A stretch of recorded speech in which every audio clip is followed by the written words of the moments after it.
المولى ونعم النصير. أعوذ بالله من الشيطان اللعين الرجيم. بسم الله الرحمن الرحيم. الحمد لله رب العالمين بارئ الخلائق أجمعين، ثم الصلاة والسلام على أشرف الأنبياء والمرسلين سيدنا ونبينا بالقاسم محمد. اللهم صل على محمد وآل محمد. الطيبين الطاهرين المعصومين المظلومين المنتخبين المنتجبين، ولعنة الدائمة الباقية على أعدائهم أجمعين. أما بعد فقد قال الله تبارك وتعالى في كتابه المبين وهو أصدق القائلين وقوله الحق. بسم الله الرحمن الرحيم. ذلك الكتاب لا ريب فيه هدى للمتقين. صلوات اللهم صل على محمد وآل محسن اسلام سرکار جناب مطالب کی ولادت واسادت اور بیوی معصومہ بن سلام اللہ علیہ کی ولادت واسادت، یہ دونوں مناسبتیں اور معتبر اور متبرک تاریخیں، اس کی مناسبت سے آپ سب کی خدمت میں تہہ دل سے مبارکباد پیش کرتا ہوں، اور اپنی جانب سے بھی اور دنیا کے تمام مومنین اور مسلمانوں کی طرف سے وارث جناب ابو طالب، فرزند و سلالہ جناب ابو طالب حضرت امام زمانہ عجل اللہ تعالیٰ فرج الشریف محمد وآل کی خدمت میں بھی تہنیت اور تبریک کے انعام اور گلدستے پیش کرنے کی سعادت حاصل کر رہا ہوں کہ اللہ رب العزت نے، پروردگار نے ہمیں یہ سعادت دی ہے اور ہم پر یہ احسان کیا ہے کہ ہمیں اس گروہ میں رکھا جو جناب ابو طالب کے ساتھ ہے، اولاد جناب ابو طالب کے ساتھ ہے۔ اور تاریخ مکہ میں دو حصے ہیں، کچھ وہ لوگ ہیں جنہوں نے اسلام سے پہلے بھی اسلام کی مخالفت کی، رسول اسلام کے سامنے بھی اسلام کی مخالفت کی، اور پیغمبر اسلام کے جانے کے بعد بھی اسلام کی مخالفت کی، اور آج تک انہی کے کردار اور عمل سے اسلام کو نقصان پہنچ رہا ہے۔ ایک یہ ٹولہ ہے اور ایک یہ سلسلہ نسب ہے، اور دوسرا سلسلہ وہ ہے جنہوں نے پیغمبر کے آنے سے پہلے اسلام کی حفاظت کی، پیغمبر کی حفاظت میں اسلام کو امن و امان بخشا، اور بعد اسلام بھی رسول اسلام کے لیے اپنی جان کی قربانی دی، اور اسی طریقے سے دین اسلام کو بچایا، اور اس زمانے سے لے کر آج تک اور آج تک قیامت تک، آج سے لے کر قیامت تک اللہ نے، رب العزت نے، پروردگار عالم نے دین کی حفاظت کی ذمہ داری اسی نسل طیبہ کے ذمہ رکھی ہے۔ سبحان اللہ سبحان خدا نے خود فرمایا نحن نزلنا الذکر وإنا لہ لحافظون، ہم نے قرآن کو نازل کیا ہے، ذکر کو نازل کیا، اتارا ہے، اور ہم ہی اس کی حفاظت کرنے والے ہیں۔ بات یہ ہے کہ قرآن وہاں اترے گا جہاں قرآن کے اترنے کی جگہ ہو، قرآن اس وقت اترے گا جب قرآن کو لینے والا ہو، قرآن اس وقت اترے گا جب وہ پاکیزہ دل ہو جس کے اوپر قرآن مجید اتارا جائے، اور وہ پاکیزہ دل اور وہ پاکیزہ شخصیت اسی وقت پیدا ہو سکتی ہے جب اس کا بچانے والا موجود ہو، جب اس کی حفاظت کرنے والا موجود ہو، جب اس کو ہر اعتبار سے تحفظ دینے والا موجود ہو۔ اللہ رب العزت نے اس کائنات میں اس عظیم سعادت کے لیے ایک شخصیت کو بچا کے رکھا تھا کہ جہاں پیغمبر اسلام دنیا میں تشریف لائیں تو قرآن مجید نازل ہونے سے پہلے وہ شخصیت کا کائنات میں آ جائے جو قرآن کو لینے والی ہے، اور اس شخصیت کے آنے سے پہلے ایک ایسی شخصیت کی ضرورت ہے جو اس شخصیت کو اپنی آغوش میں پا سکے۔ اول آخر کائنات میں کوئی دوسرا نام نہیں ملتا، جس کو بھی پوچھئے کہ پیغمبر کا پالنے والا کون ہے، پیغمبر کو پروان چڑھانے والا کون ہے، پیغمبر کو اپنے گھر میں رہنے کے لیے جگہ دینے والا کون ہے، تاریخ میں ہر ایک لکھتا ہے کہ ابو طالب علیہ السلام۔ اللهم صل على محمد وآل محمد۔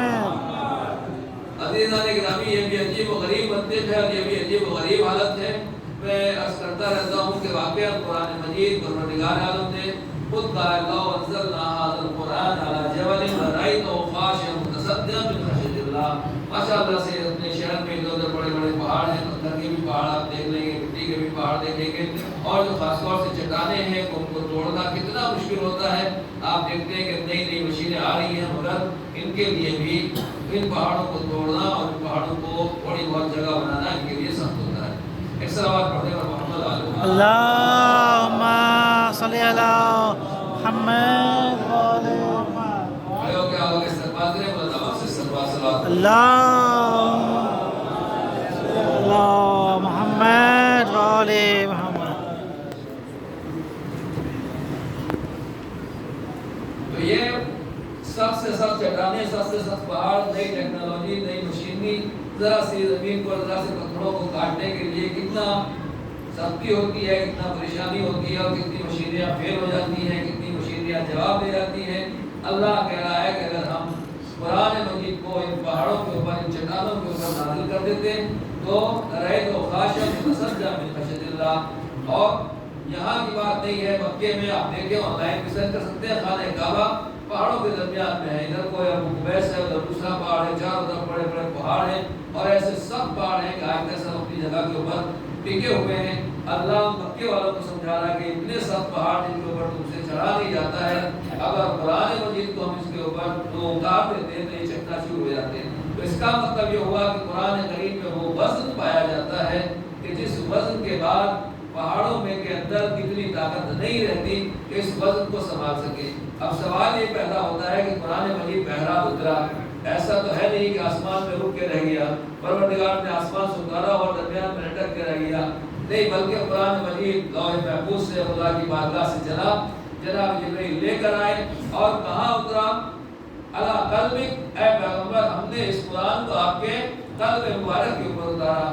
یعنی وہ قلب مبارک پیغمبر وہ اتنا عظیم الشان, اتنا عظیم الشان اور اتنا عالی مرتبت ہے, اتنا مستحکم اور اتنا اسٹرانگ ہے, جو پہاڑوں کے اندر قدرت اور طاقت پائی جاتی ہے ان میں کوئی طاقت نہیں ہے. وہ پلاسٹک کے کھلونوں کی طرح ثابت ہوتے ہیں جب قرآن نازل ہوتا ہے, مگر قلب پیغمبر میں وہ استحکام پایا جاتا ہے کہ پورا قرآن اللہ کی طرف سے آ رہا ہے. پیغمبر قرآن کو لے بھی رہے ہیں, امت تک پہنچا بھی رہے ہیں. قلب پیغمبر پاش نہیں ہوتا, بلکہ قلب پیغمبر اور مضبوط ہوتا چلا جاتا ہے, مومنوں کے دلوں میں مضبوط ہوتے چلے جاتے ہیں. سبحان اللہ. یہیں سے سوال پیدا ہوتا ہے کہ عزیزان گرامی, کہ جو چیز کسی گاڑی کے اوپر رکھی ہوئی ہے تو اس کا مطلب یہ ہے کہ گاڑی کے اندر اتنی طاقت, اتنی قوت پائی جا رہی ہے کہ یہ اس وزن کو اٹھا کے یہاں سے وہاں تک منتقل کر دے. تو اگر قلب پیغمبر میں اتنی طاقت پائی جا رہی ہے کہ وہ قرآن مجید کو لے کر امت کے حوالے کر سکتے ہیں, تو کوئی آغوش ایسی بھی ہے جس نے پیغمبر کو سبحان اللہ, سبحان اللہ, سبحان اللہ, پالا ہے. سبحان اللہ, سبحان اللہ, سبحان اللہ, سبحان اللہ. اللہم صلی علی محمد و آل محمد. لہذا حضور سرور کائنات کو کے لیے اللہ نے جناب ابو طالب جیسی شخصیت کو رکھا. اور واقعاً آپ دیکھیں کہ دنیا میں ہوتا یہی ہے کہ کسی بڑے مشن کے مقابلے میں اگر لوگ آ جاتے ہیں تو پھر وہاں انسان جواب دے دیتا ہے. مسلمانوں کو بند کمرے میں جناب ابو طالب کے آخری وقت میں نظر نہیں آیا کہ انہوں نے کلمہ پڑھا یا نہیں پڑھا, اور ان کی نہ آنکھیں کام کر رہی تھی نہ ان کے کان کام کر رہے تھے. یہ کب کا واقعہ ہے؟ تقریباً پیغمبر کی 50-55 سال کے قریب ہے, تقریباً سال کے قریب ہے کہ جب آپ اس دنیا سے جناب ابو طالب تشریف لے جا رہے ہیں. تو اب جب پیغمبر اس دنیا سے تشریف لے جا رہے ہیں, اتنے سال تک جناب ابو طالب کے زیر سایہ پیغمبر رہے ہیں. یعنی جس دن سے پیغمبر دنیا میں آئے اور جس دن سے پیغمبر جناب ابو طالب دنیا سے تشریف لے گئے, اتنا زمانہ ہے کہ 50 سال کے قریب کا عرصہ بنتا ہے. مسلمانوں کو ایک ہی روایت نظر آئی جو گھر کے اندر تھی, جناب ابو طالب بول رہے ہیں, لب ہل رہے ہیں, کسی کو سنائی دیا کسی کو نہیں سنائی دیا. سننے والا بھی وہ تھا جو کافر تھا. کمال کی بات ہے, ابو طالب کے مسلمان کے لب ہلے, کافر کو کلمہ اسلام سنائی کیسے دے گا؟ کافر کو کلمہ اسلام سنائی کیسے دے گا؟ اور بات یہی ہے کہ ابو طالب کے لیے جناب ابو طالب کے لب ہل رہے ہیں، اسے کلمہ اسلام نہیں سنائی دے رہا ہے، اس نے جو کچھ بھی کہہ دیا مسلمان اس کو ماننے کے لیے تیار ہو گئے، گھر کی بات ان کو سمجھ میں آ گئی، لیکن میدان غدیر میں فرزند ابو طالب کو آواز سبحان اللہ سبحان اللہ سبحان اللہ سبحان اللہ مسلمان کی سمجھ میں آج تک نہیں آیا۔ سبحان اللہ۔ اللہم صلی علی محمد وعلی محمد۔ دیکھیں مسلمان دو قسم کے ہیں، ایک مسلمان وہ ہے جو قرآن نازل ہونے کے بعد مسلمان ہوئے، سیدھی بات یہی ہے۔ ایک مسلمان وہ ہے جو قرآن مجید کے نازل ہوا، اس کے بعد اس نے کلمہ پڑھا، یہ مسلمان ہیں جنہوں نے قرآن مجید پر پیغمبر کی نبوت کا کلمہ پڑھا۔ لیکن کچھ مسلمان وہ ہیں جو قرآن مجید نازل ہونے سے پہلے کے مسلمان ہیں، اور اس کے لیے دلیل بھی ہے، اس کے لیے ثبوت بھی ہے کہ ان میں اولین اور سابقین میں جناب ابو طالب ہے اور جناب خدیجہ الکبریٰ ہے۔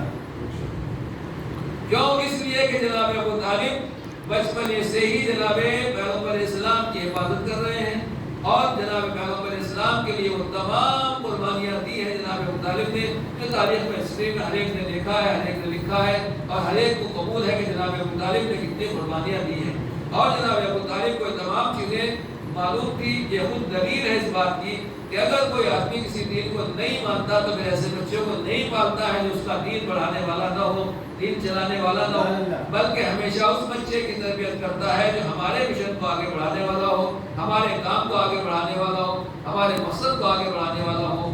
جب جناب ابو طالب پیغمبر اسلام کو سفر شام کے اوپر لے کر گئے، واقعہ مشہور ہے اور آپ کا بار بار کا سنا ہوا ہے، خالی اشارہ کرنا ہے کہ بحیرہ رائم نے جناب ابو طالب سے یہی کہا کہ بچہ ہے، اس کی جان کو خطرہ ہے، لہذا آپ اس کو لے کر واپس چلے جائیے۔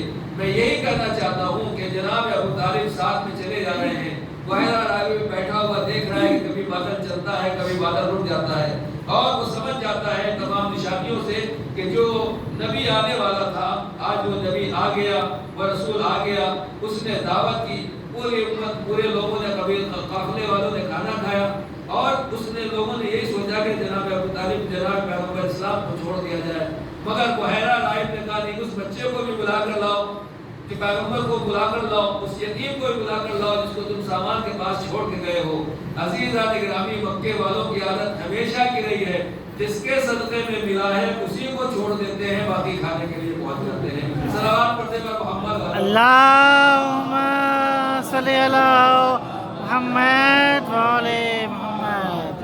لہذا جناب ابو طالب اس کو پیغمبر کو لے کر آتے ہیں، اور اس نے جیسے ہی دیکھا حضور سرور کائنات کو تو واقعاً ادب کرتا ہے، احترام کرتا ہے۔ کیوں؟ اس لیے کہ وہ پیغمبر کی عظمت کو دیکھ رہا ہے، علامتوں کو پہچان رہا ہے، تمام چیزوں کو دیکھ رہا ہے۔ میرا سوال یہی ہے اور کہنا یہی ہے کہ جو وہاں ہزاروں کلومیٹر دور بیٹھا ہوا ہے پہاڑ کے اوپر، ایک مرتبہ پیغمبر وہاں سے گزر رہے ہیں، اسے احساس بھی ہو گیا، پتہ بھی ہو گیا، علامتیں بھی معلوم ہو گئی، یہ امانت جس کے حوالے کی گئی ہے، کیا جناب ابو طالب کو یہ نہیں معلوم تھا کہ میں کس بچے کو پال رہا ہوں، کس کو پروان چڑھا رہا ہوں، اس کا کردار کیا ہے، ان کا طریقہ کار کیا ہے، ان کا اٹھنا بیٹھنا کیسا ہے؟ اور دوسری روایت میں یہ بھی ہے کہ اللہ رب العزت نے، پروردگار عالم نے پیغمبر اکرم کی تربیت کے لیے روح القدس فرشتے کو رکھا تھا۔ بعض اعتبار سے روح القدس جناب جبرائیل سے بڑے فرشتے کا نام ہے۔ تو بسم اللہ الرحمن الرحیم، انا انزلناه فی لیلۃ القدر وما ادراک ما لیلۃ القدر، لیلۃ القدر خیر من الف شہر، تنزل الملائکۃ والروح۔ تنزل الملائکۃ، شب قدر میں نازل ہوتے ہیں فرشتے ملائکہ، والروح، اور روح نازل ہوتی ہے۔ اب یہ روح سے مراد کیا ہے؟ بعض لوگ کہتے ہیں کہ اس سے مراد فرشتے ہیں، اور بعض لوگ کہتے ہیں نہیں، ملائکہ الگ کہا، روح الگ کہا، جس کا مطلب روح الگ مخلوق ہے اور ملائکہ الگ مخلوق ہے۔ تو پیغمبر کو جو اخلاق الہی سکھانا تھا، جو کچھ بھی دین الہی سکھانا تھا، اللہ رب العزت نے بچپنے سے ہی ایک فرشتے کو پیغمبر کے ساتھ رکھا تھا، جو اللہ سے حکم شریعت لیتا تھا، جو کچھ بھی آداب پیغمبر کے لیے ہوتے تھے وہ لیتا تھا، پیغمبر کو بتاتا تھا یا رسول اللہ یہ گویا آپ کو یہ کرتا ہے۔ یعنی بچپنے سے ہی الہی ٹریننگ کے تحت اور الہی ٹریننگ کے زیر نظر پیغمبر تربیت پا رہے تھے اور اسی اعتبار سے چل رہے تھے۔ ظاہر سی بات ہے عزیزان گرامی، ہم بھی آپ بھی دیکھ لیں کہ جو بچے ہمارے گھروں میں رہتے ہیں، اگر کوئی ہندی میڈیم میں پڑھ رہا ہے تو وہ ہندی کی کتاب پڑھے گا، عربی کی نہیں پڑھے گا۔ کوئی اردو میڈیم میں پڑھ رہا ہے تو اردو کتاب پڑھے گا، انگلش کی نہیں پڑھے گا. کوئی انگلش میڈیم میں پڑھ رہا ہے تو وہ پھر فارسی اور کچھ بنگالی اور کسی دوسری زبان کی کتاب نہیں پڑھے گا. اگر آپ کا بچہ اچانک، میں پوچھنا چاہتا ہوں، دیکھیے کبھی گھر میں آپ کا بچہ جو ہندی میڈیم میں کتاب پڑھ رہا ہے وہ اچانک انگلش میں پڑھنے لگے، کیا لگے گا آپ کو؟ کوئی انگلش میڈیم کا پڑھنے والا ہے وہ ایک دم سے بغیر کسی کو پڑھے ہوئے عربی میڈیم کی کتاب پڑھنے لگے تو آپ پریشان ہو جائیں گے بھائی یہ ہوا کیا، یہ بچہ پڑھتا ہے عربی میڈیم میں اور پڑھ رہا ہے انگلش کی، پڑھتا ہے انگلش میڈیم میں اور پڑھ رہا ہے اردو کی کتاب. تو عزیزان گرامی اس کا مطلب ہے یہ تو آپ سمجھیں کہ کوئی اس کو پڑھانے والا ہے اور یہ سمجھیں کہ نہیں پڑھانے والا نہیں، اس کی یہ صلاحیت ہے. جناب ابو طالب کے آغوش میں پیغمبر پروان چڑھ رہے ہیں تو کیا جناب ابو طالب کو نہیں معلوم ہے کہ تم عرب کے دوسرے بچے کیسے ہیں، بنی ہاشم کے دوسرے بچے کیسے ہیں، میری اولاد اور دوسرے گھرانے کے بچے کیسے ہیں، اور جس پیغمبر کو میں پال رہا ہوں ان کی عادتیں کیا ہیں، ان کا مزاج کیا ہے؟ وہ حیرہ رائے کو پتہ چل گیا مگر جناب ابو طالب کو پتہ نہیں ہے. ایسا ہو ہی نہیں سکتا. تاریخ یہ بتاتی ہے کہ نہیں، جتنا ایمان جناب ابو طالب کو تھا کائنات میں کسی اور کو پیغمبر کے بارے میں. سبحان اللہ، سبحان اللہ. اللہم صلی علی محمد و آل محمد. سبحان اللہ. جناب ابو طالب کے ایمان کو اگر دیکھا جائے، سلام ہو جناب ابو طالب کے اوپر. ایسے ایسے جناب ابو طالب نے ایمان اپنا ثابت کیا ہے اور لوگوں کو بتایا ہے کہ میں پیغمبر کو کیا سمجھتا ہوں، کیا جانتا ہوں. عرب میں قحط پڑا، مشہور واقعہ ہے کہ عرب میں قحط پڑا، لوگ پریشان ہیں، پانی نہیں آ رہا ہے. ہمارے جیسے ملک میں جہاں پانی کی فراوانی ہے وہاں تھوڑی بارش کم ہو جاتی ہے تو لوگوں کی حالت خراب ہو جاتی ہے. اور مکہ جہاں پانی نہیں ہے وہاں اگر بارش نہ ہو تو وہاں اور واقعی حالات خراب ہیں، لوگ پریشان ہیں. اب جناب ابو طالب سے کہا جا رہا ہے کہ آپ بھی کچھ دعا کیجیے. یہ وہ واقعہ ہے کہ جب ابھی پیغمبر دودھ پیتے بچے ہیں، ابھی زیادہ بڑے نہیں ہوئے ہیں. جناب ابو طالب پیغمبر کو آغوش میں لے کر آئے، خانہ کعبہ کے سامنے ہاتھوں کو بلند کیا، آنکھوں سے آنسو جاری ہیں، لب کے اوپر دعائیں ہیں. پروردگار اس فرزند کا واسطہ، اس مولود کا واسطہ، اس نبی کا واسطہ ہمارے اوپر بارش نازل فرما دے. اب جو بادل کے ٹکڑے آنا شروع ہوئے، اتنا موسلادھار بارش ہوئی، ایسی بارش ہوئی کہ لگ رہا تھا کہ خانہ کعبہ اور دوسرے گھر جو ہیں وہ ان کی دیواریں ٹوٹ جائیں گی، اتنا سیلاب آ جائے گا. یہ کیا ہے؟ جناب ابو طالب نے باقاعدہ اس کے لیے اشعار بھی کہے کہ وہ کیا چمکتا ہوا چہرہ ہے کہ جس کے طفیل میں اور جس کے صدقے میں بارش نازل کی جاتی ہے، جو یتیموں اور بیواؤں کے لیے سرپرست اور ان کا مددگار ہے، ان کا پناہدار ہے. عزیزان گرامی، جناب ابو طالب نے اس میں دو فیصلے کر دیے کہ اگر بارش چاہیے، برکت چاہیے تو اللہ کی بارگاہ میں رسول اور آل رسول کے ذریعے سے دعا کرو تو برکتیں مل جائیں گی. اور دوسری بات یہ ہے کہ ابھی پیغمبر بچپنے کی منزل میں ہے، اللہ کے رسول کو آغوش میں اٹھا کے خانہ کعبہ میں سب کے سامنے جناب ابو طالب بتا رہے ہیں کہ دیکھو جسے تم ابھی پہچانتے بھی نہیں ہو، اسے بچہ سمجھ رہے ہو، یہ بچہ نہیں ہے، یہ فخر عیسی ابن مریم ہے جس کی برکت سے بارش نازل ہو رہی ہے. سبحان اللہ، سبحان اللہ. اللہم صلی علی محمد و آل محمد. اور عزیزان گرامی، قیامت تک کے لیے جناب ابو طالب نے ایک فیصلہ دے دیا کہ پیغمبر سے اگر توسل کیا جائے، اللہ کے نبی سے اگر وسیلہ بنایا جائے، ان کو وسیلہ بنایا جائے تو پروردگار عالم کی برکت سے دعا کو قبول کر لیتا ہے. ظاہر سی بات ہے کہ جو جناب ابو طالب کو مسلمان نہیں مانتے تو وہ جناب ابو طالب کے اس نسخے کو بھی نہیں مانیں گے. جب اس نسخے کو نہیں مانیں گے تو پھر توسل کو بھی نہیں مانیں گے. جب توسل کو نہیں مانیں گے تو اتنا دنیا میں کوئی بڑا نہیں ہے جو بغیر وسیلے کے جنت تک پہنچ جائے. جنت تک پہنچنے کے لیے محمد و آل محمد کا وسیلہ بہرحال ہے. بے شک. اللہم صلی علی محمد و آل محمد. جناب ابو طالب کی عظمت اور فضیلت اس زمانے میں قلم نہیں ہوتا تھا، کتابیں نہیں لکھی جاتی تھی اور اسی طرح سے تقریریں نہیں ہوتی تھی، لیکن عرب عام طور سے شعر میں اپنے خیالات کا اظہار کرتے تھے. آج ابھی ماشاءاللہ سے جوان جناب ابو طالب کی شان میں اشعار پڑھ رہے تھے، جناب فاطمہ معصومہ کی شان میں، اور ظاہر سی بات ہے کہ ان کی شان میں سب کی سب شان جو ہے حضور سرور کائنات کی شان ہے. اور جو پیغمبر کی شان میں اشعار پڑھے جاتے ہیں اسے کہا جاتا ہے نعت شریف. اور جو جتنا اچھا نعت خوان ہو وہ اتنا ہی کوئی اچھا قاری قرآن کی طریقے سے ہے، اور مسلمان اسے سر آنکھوں کے اوپر بٹھاتے ہیں کہ اس نے اتنی اچھی نعت پڑھ لی. اگر کوئی بچہ جوان نعت اچھے طریقے سے پڑھ لے تو کیا کہنا اس کا؟ اور اگر کوئی شاعر اچھے طریقے سے نعت لکھ دے، اچھے اشعار پیغمبر کی شان میں لکھ دے، تو شاعر کا بھی جواب نہیں، کیونکہ نعت پیغمبر کہہ رہا ہے اور اللہ کے نبی کی تعریف کر رہا ہے۔ لیکن سوال یہ پیدا ہوتا ہے کہ نعت پیغمبر کی شروعات کہاں سے ہوئی، اسٹارٹنگ کہاں سے ہوئی؟ تو عزیزان گرامی، تاریخ میں ہسٹری میں ہر ایک نے یہ لکھا ہے کہ نعت پیغمبر کی شروعات وہیں سے ہوئی ہے جہاں سے پیغمبر کی پرورش شروع ہو رہی ہے۔ وہ کوئی اور شاعر نہیں ہے جناب ابو طالب علیہ السلام کی ذات گرامی۔ اللہم صلی علی محمد و آل محمد۔ پہلا دیوان جناب ابو طالب باقاعدہ اشعار ہے، اس میں پوری کتاب ہے اور وہ بازار میں اویلیبل ہے۔ اتفاق سے برادر محترم حجت الاسلام المسلمین مولانا احسان حیدر جوادی علی اللہ مقامہ چند سال پہلے ہم سے جدا ہو گئے، اس نے باقاعدہ اس کا شعر کا ترجمہ شعر میں کیا۔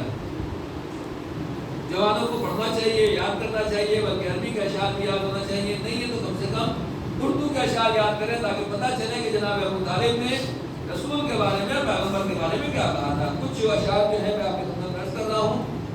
بے کے قوافی میں کہ قریش نے جب بائیکاٹ کر دیا اور جناب ابو طالب خاندان بنی ہاشم کے ساتھ شعر ابو طالب میں محصور ہو گئے، آپ کا جیسے لاک ڈاؤن ہوا ہے اسی طریقے سے جناب ابو طالب نے اس کا سامنا کیا۔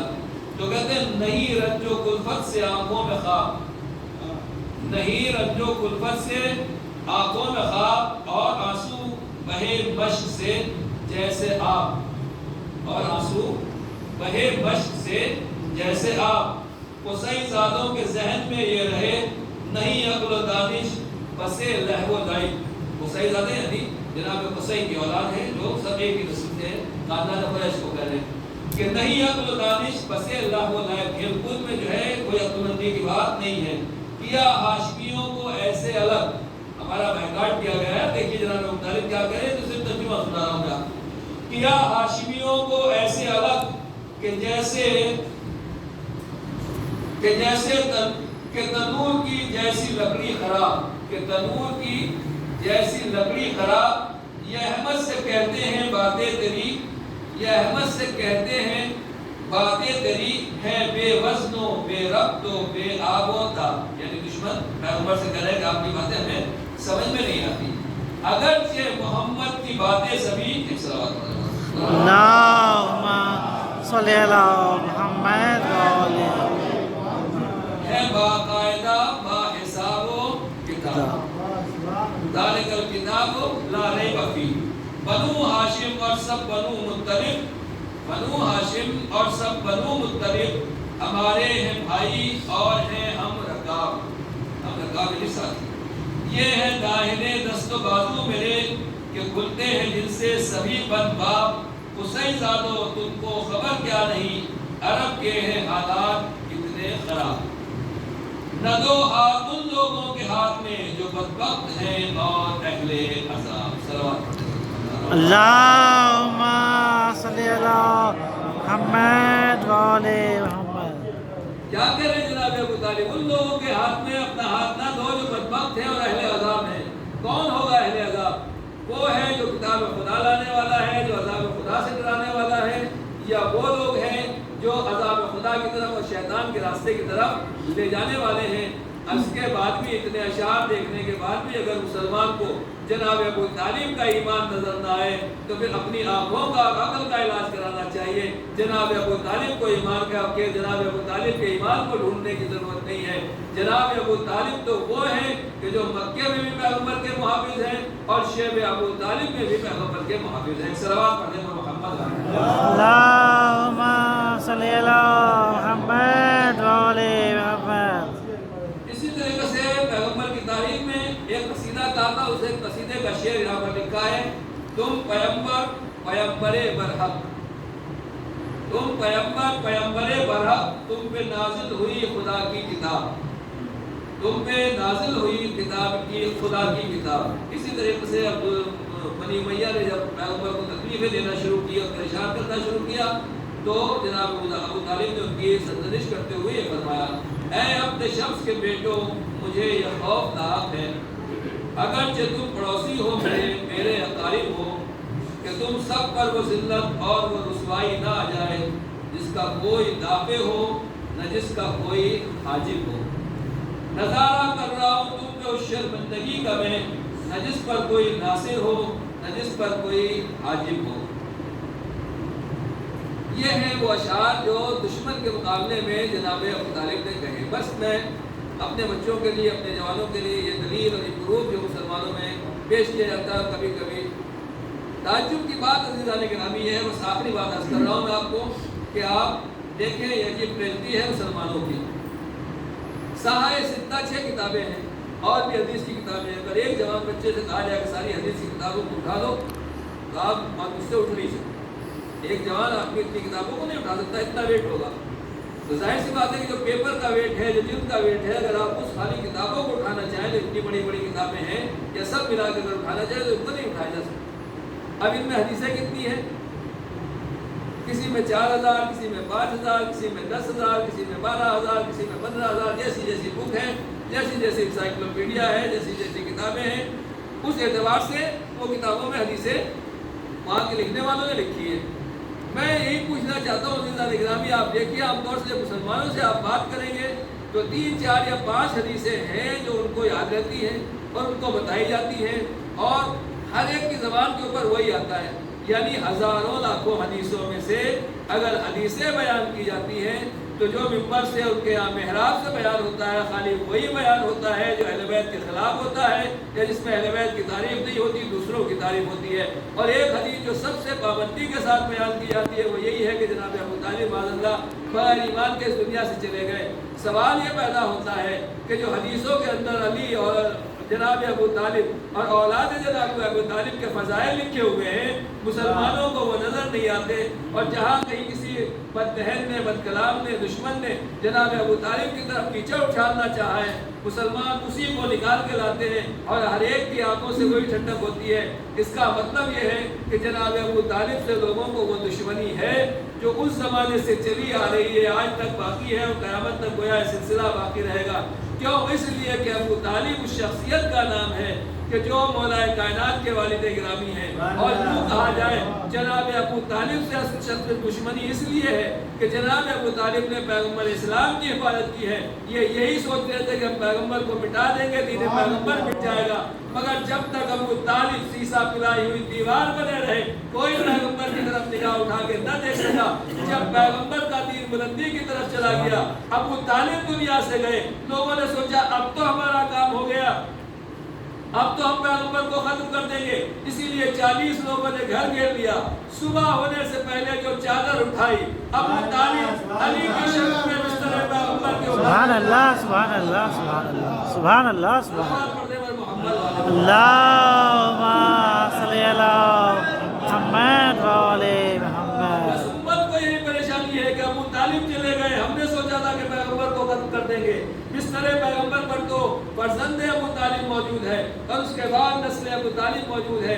یریدون لیطفئوا نور اللہ بافواہہم واللہ یرید ان یتم نورہ، یہ لوگ چاہتے ہیں کہ خدا کے نور کو پھونکے مار کر بجھا دیا جائے، لیکن اللہ چاہتا ہے اور اللہ کا ارادہ یہ ہے کہ اس کا نور منزل کمال تک پہنچے، سبحان اللہ، چاہے کافروں کو، مشرکوں کو، دشمنوں کو کتنا ہی برا کیوں نہ لگے۔ سبحان اللہ، بس سبحان عزیزان گرامی، اللہ نے دین اسلام کے بچانے کے لیے قرآن مجید کو نازل کیا اور خود قرآن کے لیے کہہ رہا ہے کہ اِنَّا نَحْنُ نَزَّلْنَا الذِّكْرَ وَإِنَّا لَهُ لَحَافِظُونَ۔ جس طریقے سے قرآن اترتے وقت قرآن کو چیلنج تھا، دشمن نے قرآن کو مٹانے کی کوشش کی، بدلنے کی کوشش کی، پیغمبر کو خریدنے کی کوشش کی، پیغمبر کو دبانے کی کوشش کی، مگر اللہ نے ہر موقع کے لیے جناب ابو طالب کو رکھا، بعد جناب ابو طالب مولا کائنات کو رکھا۔ اسی طریقے سے اب دین خدا اور دین رسول کو مٹانا چاہتے ہیں تو نسل پیغمبر میں پردہ غیب میں امام زمانہ عجل اللہ تعالیٰ عنہ شریف، اللہم صلی علی محمد وعلی محمد۔ وہ انہیں ابو طالب موجود ہے جو بہرحال اس قرآن کی حفاظت کرنے والا ہے، اور اس قرآن کا موجود ہونا اس بات کی دلیل ہے کہ کائنات میں کوئی نہ کوئی فرزند جناب ابو طالب موجود ہے۔ دوسری مناسبت جو آج کی تاریخ کی ہے وہ شہزادی جناب معصومہ قم کی مناسبت ہے۔ روز دختران بیٹیوں کا دن ہے، گرلز ڈے ہے آج۔ بیٹیوں کا دن ایران میں منایا جاتا ہے 9 کرامت، یعنی 10 پہلی ذی القعدہ سے لے کر 11 ذی القعدہ تک۔ 11 ذی القعدہ بھائی کی ولادت اور پہلی ذی القعدہ بہن کی ولادت، یہ 10 دن باقاعدہ 9 کرامت کے نام سے منایا جاتا ہے، اور بہرحال اس میں واقعی ہمیں یاد کرنا چاہیے، تذکرہ کرنا چاہیے اور ذکر کرنا چاہیے انہی شخصیتوں کا کہ جنہوں نے واقعی اسلام کو ہم تک پہنچایا ہے۔ اسی میں جناب فاطمہ معصومہ کی شخصیت ہے جو اشعار میں بھی آپ نے سنی کہ امام نے فرمایا کہ جس نے جناب فاطمہ معصومہ کی زیارت کی اس نے جو ہے گویا میری زیارت کی ہے، اتنی عظمت ہے۔ نام ہے فاطمہ مگر لقب رکھا گیا معصومہ۔ معصومہ یعنی جس سے گناہ نہ ہو، جس سے کوئی خطا سرزد نہ ہو، یعنی یہ ایک لڑکی ایک بیٹی کتنی بابرکت ہو سکتی ہے۔ جناب فاطمہ معصومہ کی عظمت اور شخصیت سے پتہ چلتا ہے کہ امام کی محبت، بھائی بہن کی محبت کیسا ہونا چاہیے، بھائی اور بہن کی وفاداری کیسا ہونا چاہیے، ایک بہن کو بھائی کے لیے کیسا ہونا چاہیے۔ جناب معصومہ کا کردار ہمارے آپ کے سامنے ہے، اور اللہ رب العزت نے قوم کو جو عظمت دی ہے، قوم کو وش آل محمد کہا جاتا ہے، یعنی آل محمد کی جو راجدھانی ہے، کیپٹل ہے، گہوارہ ہے، سینٹر ہے، جو کچھ بھی کہا جائے احادیث میں اسے قوم کہا گیا ہے۔ یہاں تک ہے کہ آخری زمانے میں جب فتنے جنم لینے لگے، دنیا میں کہیں امن و امان نہ ہو تو قوم میں جا کے امان حاصل ہو۔ اس حد تک شہر قوم کی عظمت بیان کی گئی ہے۔ خالی جو مجھے عرض کرنا ہے، جو آج آپ کے سامنے بیٹھنے کے قابل ہوا ہوں، آپ نے دعوت دی اور حاضر ہو گیا ہوں، در حقیقت یہ جناب فاطمہ معصومہ کے نمک کی برکت ہے۔ نہ میں کسی قابل تھا، نہ ہوں، اور نہ آگے کوئی ایسی توقع ہے اپنے سے، لیکن بہرحال جو ان کا نمک کھایا ہے، آج دنیا میں اگر آپ دیکھیں تو سب سے بڑا حوزہ، سب سے بڑا مرکز دین کا اور اہل بیت کا اور تشیع اور شیعت کی خدمت جہاں سے سب سے زیادہ ہو رہی ہے، اس کا نام شہر قم۔ 100 سے زیادہ ملکوں کے طلاب، اسٹوڈنٹ، یونیورسٹیوں کے نہیں، جو حوزہ علم قم میں پڑھ رہے ہیں، وہ 100 سے زیادہ ملکوں اور کنٹریز کے ہیں، جن کی تعداد 10,000 سے اوپر ہے۔ جامعۃ المصطفیٰ یونیورسٹی اور دوسرے مدارس دوسرے ہوتے ہیں۔ آپ چین، تھائی لینڈ، ملیشیا، جن ملکوں کا نام آپ نے نہیں سنا ہے، ان ملکوں کے بچے آگے شہر قم میں تعلیم حاصل کرتے ہیں، اور سب شیعہ نہیں۔ یہ بھی توجہ کی جائے، کہیں ایسے ملکوں میں جہاں جن کا نام نہیں، جہاں شیعوں کا نام نہیں، وہاں سے شیعہ کہاں سے ملے گا؟ اہل سنت ہیں جو آتے ہیں اور اہل بیت کے یہاں تعلیم حاصل کرتے ہیں۔ یعنی گویا بتایا، ابھی امام جعفر صادق علیہ السلام کی شہادت کے لیے گزرے ہیں اور آپ نے مجلس کی ہے سلسلہ کہ امام نے جب مسجد نبوی میں درس دینا شروع کیا تو یہ نہیں دیکھتے تھے کہ اس کا ڈی این اے کیا ہے، اس کا بایو ڈاٹا کیا ہے، اس کا فیملی کیا ہے، اس کا دین دھرم اور مذہب کیا ہے۔ سیکھنا چاہتے ہو، ہمارا دروازہ کھلا ہوا ہے، ہم باب مدینۃ العلم کے فرزند ہیں، ان کے وارث ہیں، علم کی خیرات بانٹنے کے لیے، جس کے اندر جتنا زر پایا جاتا ہے آگے ہم سے سیکھ لیں۔ یہ امام جعفر صادق نے سلسلہ شروع کیا اور بہرحال سکھانا شروع کیا تو 4,000 اسٹوڈنٹ تیار ہو گئے۔ تو بس میں اتنا عرض کرنا چاہتا ہوں کہ جو دین جعفری، فقہ اہل بیت اس زمانے میں چلا اور ہم تک پہنچا اور آج تک کتابوں میں بند تھا، اب اس کو جو ماڈرن شکل میں دنیا کے سامنے پیش کیا جا رہا ہے، اس میں ریسرچ، اس میں تحقیقات، نئے نئے اسٹوڈنٹ، نئے الگ الگ طریقے سے اس میں ریسرچ ہو رہی ہے، تو وہ شہر قم ہے کہ جہاں واقعاً مدرسے طلاب کے بھی ہیں، طالبات کے بھی ہیں، بچیاں بھی پڑھ رہی ہیں، بچے بھی پڑھ رہے ہیں۔ میں اتنا ہی کہنا چاہتا ہوں کہ عزیزان گرامی، معاملہ یہ ہے، جو بات ہے اصل کہ تھائی لینڈ والے آ رہے ہیں، ملیشیا والے آ رہے ہیں، جاپان والے آ رہے ہیں، انڈونیشیا والے آ رہے ہیں اور پڑھ کے جا رہے ہیں۔ ایسا نہیں ہے کہ ان کا اثر نہیں ہو رہا ہے۔ ایک سامنے کی مثال دے دوں، شیخ سرسکی کا ملک کون جانتا ہے؟ کتنے لوگوں نے پوچھے نائجیریا کو جانتے ہو کوئی ملک ہے؟ بہت سے لوگوں کو یہ بھی نہیں پتا ہوگا نائجیریا کوئی ملک ہے۔ افریقہ کے بہت سے ممالک جن کے نام بہت سے لوگوں نے نہیں سنے ہوں گے، لیکن وہاں بھی آج اپنے حوزے ہیں، اپنے مدرسے ہیں، اپنی مسجدیں ہیں، اپنے سینٹر ہیں۔ اور شیخ سرسکی ہم سب کے لیے آئیڈیل ہے کہ ایک انسان افریقہ سے اٹھتا ہے، قم میں آ کے تعلیم حاصل کرتا ہے اور بعد میں جانے کے بعد اہل بیت کا وہ پیغام دنیا والوں کے پاس پہنچاتا ہے کہ اپنے بیٹوں کی شہادت دیتا ہے، خود جیل میں جاتا ہے، خود بیماریوں کو برداشت کرتا ہے، مگر اہل بیت کا مشن دنیا کے سامنے پھیلا رہا ہے۔ یہ سب حوزہ علم ہے، قم کی برکت ہے۔ البتہ کمیاں ہر جگہ ہوتی ہیں، سب معصوم نہیں ہیں، خرابیاں کچھ نہ کچھ کوتاہیاں ہوتی ہیں تو وہ ہر جگہ پائی جاتی ہے۔ خالی میں یہ کہنا چاہتا ہوں دنیا کے ہر جگہ کے بچے آ رہے ہیں۔ ہمارے یہاں سے کتنے بچے جا رہے ہیں؟ آپ کو مجلس پڑھنا ہے، فلاں کی مجلس کرانا ہے، مولانا کوئی اچھا خطیب بتائیے، مسجد کے لیے پیش نماز چاہیے، کوئی اچھا پیش نماز بتائیے، بچوں کے لیے ٹیچر چاہیے، کوئی اچھے سے اچھا قاری بتائیے۔ یہ پیش نماز آئے گا کہاں سے؟ آسمان سے؟ یہ اچھا قاری زمین سے آئے گا؟ کہاں سے آئے گا؟ بچے نے ٹاپ کیا ہے مولانا کیا کہنا، بچی نے ٹاپ کیا ہے کیا کہنا، کیا بنائیں گے، سوچتے ہیں یہ بنا دے وہ بنا دے، ہم نے کہا حوصلے بھیج دیجیے، مدرسے بھیج دیجیے، کھائے گی کیا پیے گا کیا۔ عزیزان گرامی میں ہر جگہ یہ کہتا ہوں کہ 1,24,000 نبیوں نے دین کی تبلیغ کی، دین کا پیغام پہنچایا، کیا کسی نبی کے ہاتھ میں آپ نے بھیک کا کٹورا دیکھا؟ سچ بتائیے۔ دنیا کے بڑے بڑے بادشاہوں کو بھیک مانگتے ہوئے دیکھا ہے۔ شاہجہاں کو دیکھنے اس نے لال قلعہ بنوایا، اتنی بڑی مسجد بنوائی، آخر کہاں اختتام ہوا؟ بیٹے نے جیل میں ڈال دیا۔ اور اسی طریقے سے جو ہماری حکومت کا خاتمہ ہوا، جو مغل بادشاہوں کی حکومت کا خاتمہ ہوا، بہادر شاہ ظفر آخری تاجدار تھے، وہ جب دنیا سے گئے تو کیا ہوا؟ یعنی کتنے بادشاہ ملیں گے جن سے حکومت چھین لی گئی، آج بھی یہی ہوتا ہے، کرسی آتی ہے، کرسی جاتی ہے، اور کرسی جانے کے بعد دیکھیے کس کے ہاتھ میں بھیک کا کٹورا ہے، کس طریقے سے عبرتناک انجام سے دنیا سے جاتے ہیں۔ لیکن جو اللہ کے نبی تھے ہمیشہ اپنے پیروں پر، اپنے بلبوتے پر کمایا، بلکہ خود نہیں کمایا، بگڑی ہوئی قوم کو اچھا بنایا، قوم کو کھانے کا سلیقہ دیا، دین دیا، اکانومی دی، سب کچھ دیا۔ پیغمبر کے زمانے میں دیکھ لیجیے جناب ابو طالب کا جو احسان اگر مانا جائے، ہم لوگ بہت سی چیزوں میں غائب ہو جاتے ہیں، ایک سلوات پڑھ دیں تو عرض کرو۔ اللہم صلی علی محمد وعلی۔ آج پوری دنیا میں جو مسلمانوں کی چمک دھمک ہے، غور ہے، شاہی ہے، بادشاہی ہے، جو کچھ بھی کہیے، یہ سب مسلمانوں کی نہ ہے۔ تو یہ مسلمان کہاں سے ہوئے؟ کہاں مسلمان ہوئے کہ پیغمبر نے کلمہ پڑھوایا تو مسلمان ہوئے، ورنہ تو بکریاں چلاتے رہتے، وہی گندگی پیتے رہتے، وہی گندے رہتے، بیٹیوں کو دفن کرتے رہتے۔ تو جو کچھ بھی تھا، ساری اکانومی، پوری دولت جو کچھ مسلمانوں کے پاس آئی، وہ پیغمبر کی وجہ سے آئی۔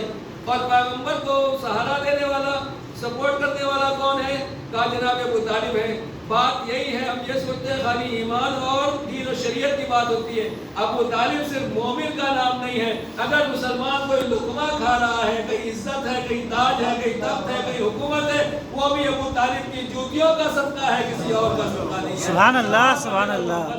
اللہم صلی علی محمد وعلی محمد۔ تو مسئلہ یہ ہے کہ اچھے خطیب کہاں سے آئیں گے، اچھے عالم کہاں سے آئیں گے، اچھے طلباء کہاں سے آئیں گے؟ جب آپ ایکسپرٹ بچوں کو، رینک لانے والے بچوں کو تو دوسری لائن میں بھیج دیں گے، تو پھر اچھے خطیب کہاں سے آئیں گے؟ جب ممبر ایسے لوگوں کے حوالے ہو جائے گا کہ جو پڑھے لکھے نہیں ہیں، محراب اگر خدا نخواستہ ایسے لوگوں کے حوالے ہو جائے کہ جن کے پاس وہ چیزیں نہیں ہیں، وہ صلاحیتیں نہیں ہیں، تو نتیجہ کیا ہوگا؟ آج آپ دیکھ لیں ماحول، جہاں جہاں ایسے حالات ہیں وہاں اس کا نتیجہ یہی ہے۔ تو میں اتنا ہی کہنا چاہتا ہوں، آج روز معصوم القم ہے، شہزادی کا دن ہے، کہ اس حوالے سے کہ اگر اللہ نے اولاد دی ہے، ہم نے منتوں کی، مرادوں کی اولادیں حاصل کی ہیں، جو سب سے بہتر بچہ ہو اسے پروردگار کے راہ میں وقف کیجیے۔